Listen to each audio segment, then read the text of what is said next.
வணக்கம். இலங்கையின் ஆய்வுச் செய்திகளுக்காக நான் ஹரிணி. எனது நாடாளுமன்ற உரைகளை நேரடியாக ஒளிபரப்பு மற்றும் ஒளிபரப்பு செய்வதற்கு சபாநாயகரினால் விதிக்கப்பட்ட தடை நீதி கோட்பாட்டை மீறும் செயல் என நாடாளுமன்ற உறுப்பினர் ராமநாதன் அர்ச்சுனா கூறியுள்ளார். அவர் மேலும் கூறுகையில், நாங்கள் ஒரு வீர தமிழர் இனம். நாங்கள் ஒருபோதும் பாதுகாப்பு கேட்கப் போவதில்லை. எனது வாகனம் பாதுகாப்பு அனைத்தையும் பறித்திருக்கின்றார்கள். நான் நினைத்திருந்தால் கஜேந்திரகுமார் பொன்னம்பலத்திற்கு கை காட்டாமல் இருந்திருக்கலாம். தமிழினம் ஜெயிக்க வேண்டும் என்றே கூறினேன் என்றார். நாடாளுமன்றத்தில் நாடாளுமன்ற உறுப்பினருக்கான சிறப்புரிமைகள் எப்போதுமே மீறப்படுகின்றது. தொடர்ந்தும் தமிழ் மற்றும் முஸ்லிம் மக்களுக்கு இங்கு சிறப்புரிமை மீறப்படுகின்றது என்றார். எனது நாடாளுமன்ற சிறப்புரிமைகள் தொடர்பாக எனக்கு எதிராக முன்வைக்கப்பட்ட குற்றச்சாட்டுகள் தொடர்பாக கடந்த ஏப்ரல் மாதம் 8ஆம் தேதி கையளித்த கடிதத்தினை நான் வாசிக்கின்றேன். எனது நாடாளுமன்ற உரைகளை நேரடியாக ஒளிபரப்பு மற்றும் ஒளிபரப்பு செய்வதற்கு விதிக்கப்பட்ட கட்டுப்பாடுகள் குறித்து உங்களுடைய கவனத்திற்கு கொண்டு வருகின்றேன். கடந்த மார்ச் மாதம் 17ஆம் தேதி சபை முதல்வரும் அமைச்சருமான புவன் ரத்நாயக்க நான் நாடாளுமன்றத்தில் ஒரு பெண் சட்டத்தரணி தொடர்பாக தகாத வார்த்தைகளை பயன்படுத்தியதாக என் மீது குற்றம் சாட்டினார். ஆனால் நான் அது சம்பந்தமாக எதுவும் குறிப்பிடவில்லை. அத்துடன் நான் இலங்கை முஸ்லிம் மக்கள் கூட தவறாக குறிப்பிட்டிருப்பதாக தெரிவித்துள்ளார். இந்த குற்றச்சாட்டுக்களை நான் தெளிவாக மறைத்துரைக்கின்றேன். நான் நாடாளுமன்றில் ஆற்றும் முறைகளை பொதுமக்கள் கேட்க வேண்டும். ஆனால் 8 நாட்களாக அதனை செவிமடுப்பதற்கு உரிமை வழங்கப்படவில்லை. இது தொடர்பாக உங்களது அலுவலகம் விசாரணை மேற்கொள்ளலாம். ஆனால் எனது உரைகள் ஒளிபரப்பப்பட வேண்டும். நான் நாடாளுமன்றத்தில் உரையாற்றுவதற்கு தொடர்ச்சியான 77 நாட்கள் சந்தர்ப்பம் மறுக்கப்பட்டிருக்கின்றேன். ஏனைய நாடாளுமன்ற உறுப்பினர்கள் இதைவிட பாரதூரமான கருத்துக்களை வெளியிட்டிருக்கின்றனர். ஆனால் அவர்களுக்கு அனுமதி வழங்கப்பட்டுள்ளது. என் மீது விதிக்கப்பட்ட இந்த தடை நீதி கோட்பாட்டை மீறுவதாக அமைவதுடன் இது சிறுபான்மையினரின் பிரதிநிதித்துவத்தை அடக்குவதாக அமைகின்றது என கூறியுள்ளார்.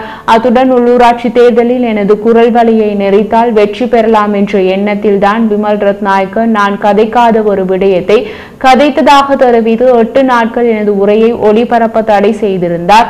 நான் நினைத்திருந்தால் கஜேந்திரகுமார் பொன்னம்பலத்திற்கு கை காட்டாமல் விட்டு இருக்கலாம். நான் ஒருபோதும் அப்படி செய்யவில்லை. எனது தனிப்பட்ட நாடாளுமன்ற பதவிகள் பறிபோனாலும் பரவாயில்லை. ஏதோ ஒரு தமிழினம் வெல்ல வேண்டும் என நினைத்தேன். எங்களுடைய தமிழீழத்தில் ஒவ்வொரு பெண்ணும் இரவு 12 மணிக்கு பிறகு துணிந்து நடமாடலாம். அனுர அரசாங்கம் ஆட்சிக்கு வந்ததற்கு பின்னர் 28 கொலைகள் நிகழ்ந்துள்ளது. ஆனால் நாங்கள் ஒருபோதும் பாதுகாப்பு கோரவில்லை. ஒரு நிலைய கட்டளையை கேட்டதற்காக ஒரு தமிழனாக என்னை வெளியேற்றி உள்ளார்கள் என தெரிவித்தார். அத்துடன் மக்களுடைய காணிகளை சுவீகரித்து யாழ்ப்பாணத்தில் அமைக்கப்பட்ட ஜனாதிபதி மாளிகையை மக்களின் பயன்பாட்டிற்கு தருவதாக கூறினார். ஆனால் 7 மாதம் கடந்தும் இன்னும் தரவில்லை.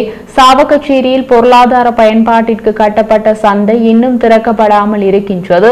ஏன் அதை இப்படி வைத்திருக்கின்றீர்கள்? ஆனையிரவு உப்பை ரஜலுனு என்று பெயர் மாற்ற முடியும். கடற்றொழில் அமைச்சர் சந்திரசேகருக்கு எங்களை இணைத்து கொண்டு ஒன்றும் செய்ய முடியாது. அத்துடன் இறந்த அந்த சிறுமிக்கு சிந்தித்து நீதியை பெற்றுக் கொடுங்கள் என்று அர்ச்சுனா எம்பி கூறியுள்ளார்.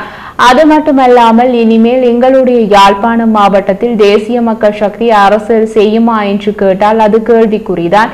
நீங்கள் இந்த நாட்டை முன்னேற்ற விரும்பினால் அதற்கு நாங்கள் முழு ஆதரவினையும் தருவோம் என கூறியுள்ளார். நாடாளுமன்றத்தில் சிறப்பு பிரேரணை ஒன்று கொண்டு வரப்பட்டுள்ளது. அது என்னவென்றால் லொரிகளினுடைய இன்ஜின்களை பொருத்திய பேருந்துகளை ஆரம்பிக்க உள்ளதாக அரசாங்கம் தீர்மானித்துள்ளது. அதனை நான் வரவேற்கின்றேன். வடக்கு மக்கள் உங்களை எவ்வளவு ஆசையாக வரவேற்கின்றார்கள். அவர்களுக்கான அபிவிருத்தியை செய்து கொடுங்கள். இளங்குமரன் எம்பி அவர்கள் யாழ்ப்பாணம் பேருந்து நிலையத்தில் சுத்தம் செய்தார். அது அல்ல அபிவிருத்தி. எங்களுடைய வடக்கை வந்து பாருங்கள். நாங்கள் உங்கள் மீது வைத்த நம்பிக்கையை இழந்துள்ளோம். முடிந்தளவு மக்களிடம் உண்மையாக கதையுங்கள் என கூறியுள்ளார்.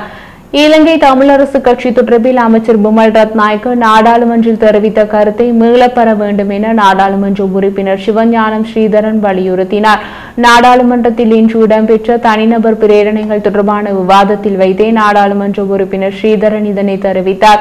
மேலும் கருத்து தெரிவித்த நாடாளுமன்ற உறுப்பினர் உள்ளூராட்சி மன்ற தேர்தலில் இலங்கை தமிழரசு கட்சி கசிப்பை வழங்கி வெற்றியீட்டியதாக அமைச்சர் புமல் ரத்நாயக்க நேற்று நாடாளுமன்றில் தெரிவித்திருந்தார். இந்த பதிவை நான் வன்மையாக வன்மையாக கண்டிக்கின்றேன். அமைச்சர் அதனை மீளப் பெற வேண்டும். ஒருபோதும் இலங்கை தமிழரசு கட்சி இவ்வாறான செயற்பாடுகளை முன்னெடுக்காது. இதேவேளை படம் வழங்கி வாக்குகளை பெற்ற தரப்பினரும் நாங்கள் இல்லை.